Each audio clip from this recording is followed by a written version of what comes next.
All right, let's get right into it. 1 minute, it feels like the market is absolutely soaring, and the next, bam, it hits a wall. Today, we are going to unpack that sudden, sharp sell-off that really seemed to come out of nowhere and left a lot of people scratching their heads. So, yeah, the big question is, what on earth just happened? In this explainer, we're going to break it down piece by piece, clue by clue, and try to get to the bottom of why the market decided to reverse course so violently. You know, what's so wild is just how fast everything changed. I mean, this morning, the S&P 500 was literally knocking on the door of a new record high. Then, you blink, and by the afternoon, it's a complete 180. Just a sea of red, with heavy selling pressure slamming the market's biggest and most important names. And the tech sector, it got hit especially hard. The Nasdaq 100, it plunged almost 2%. Now, that's not just some minor dip, right? That is a major drop, and it was led by the biggest stocks out there. So, let's start digging for clues. Okay, our first clue. This one points directly at the engine that's been driving this entire market, artificial intelligence. For months, AI has been the story. But now, it seems like investors are starting to have some second thoughts.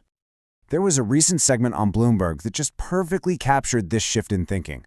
The promise of AI, of course, is massive. But as they pointed out, investors are starting to ask the tough question, where is the immediate payoff? It feels like maybe the hype is finally getting a little bit ahead of the reality. And you can see these headwinds are really starting to pile up.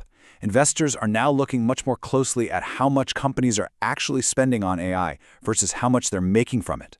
Then you have a company like Anthropic releasing new AI that can automate legal work, and that's seriously spooked investors in major software companies. Even the giants, NVIDIA and Microsoft, they've been falling for a few days now. And get this, even with a great earnings report, AMD stock still dropped over 7% after hours. That tells you something's up. And this is exactly why the whole AI story is so critical. According to Bloomberg Economics, this AI boom has been responsible for at least half of the entire U.S. economy's recent growth. I mean, just think about that for a second. So any hiccup, any little slowdown in AI spending, that doesn't just hurt tech stocks. No, it has the potential to drag down the whole economy. All right, let's move on to our second clue. Because while tech was getting that reality check, tensions were flaring up halfway across the world, and you better believe those ripples made their way directly back to Wall Street.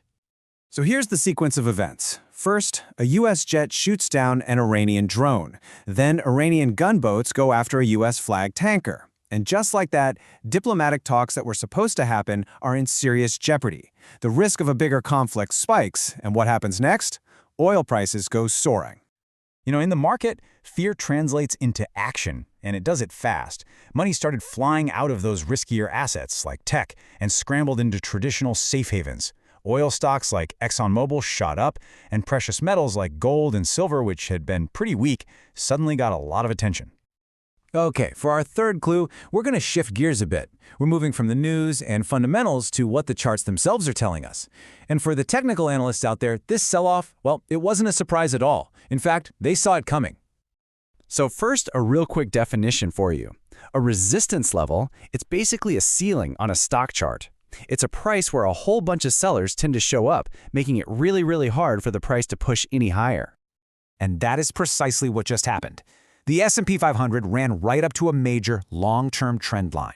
Now that line used to be support, but once the market broke below it, it turned into this massive wall of resistance. Analysts have been calling it the scene of the crime, and today the market got rejected there again hard. This failure at such a key level has some analysts issuing some pretty stark warnings. Chief market strategist Gareth Soloway, he put it really bluntly. He said the market is, quote, at death's door and could be on the verge of a much bigger drop. And hey, it is not just that one chart. Other historical warning signs are flashing bright red. There's a pretty niche bond market indicator that has this uncanny track record of calling major market tops. We're talking 2020, 2008, and the dot-com bust in 2000. And it just went off. On top of that, the infamous Hindenburg Omen, another well-known warning sign, has been firing off signals all week. Okay, this brings us to our fourth and final clue. And honestly, this might be the most important one if you want to understand what really happened today. Because this wasn't just a simple panic sell-off. Nope, it was a massive rotation. The money was moving with a purpose. So where did it all go? Well, it flowed out of those big high-flying tech names and poured into what we call defensive sectors, like consumer staples. When investors get nervous, they buy these companies because people need their products. Think toothpaste, groceries, no matter what the economy is doing. It's a classic flight to safety. And that money also went into oil and gas and precious metals, the exact same places we saw reacting to the geopolitical news earlier. I mean, the contrast here is just night and day. The day's biggest losers were the tech darlings, your Nvidias, your Microsofts, and the winners, the so-called boring but safe companies like Walmart, Exxon, and Johnson & Johnson. Capital was fleeing from growth and seeking out safety. Now check this out. This is the real kicker. Even though the big indexes like the S&P and NASDAQ were deep in the red, more than half, over 55% of all individual stocks actually finished the day higher. That's the crucial point. This wasn't the entire market collapsing. It was a targeted hit on the biggest names, with money rotating underneath the surface. So, now that we've gathered all the clues, the AI reality check, the geopolitical fears, those technical warnings, and this great rotation, let's put it all together. What's the verdict? The big takeaway here is that there wasn't one single smoking gun.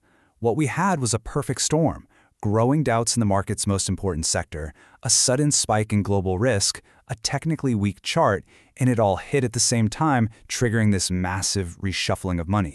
And this leaves us with two very, very different ways to look at what just happened. The bullish, optimistic view, this is a healthy cooldown. The market is just broadening out beyond a few tech giants, money is rotating into value stocks, and the AI bubble is just letting out a little air, not bursting. But the bearish view says this is the start of something much worse. That critical resistance is holding, historical warning signs are flashing red, and global risks are only getting higher. So what does that leave us? Honestly, both sides have a pretty compelling case. Is this sell-off a serious warning shot that a much bigger decline is on the horizon? Or is this just the market taking a much-needed breather before its next leg up? I guess only time is going to tell.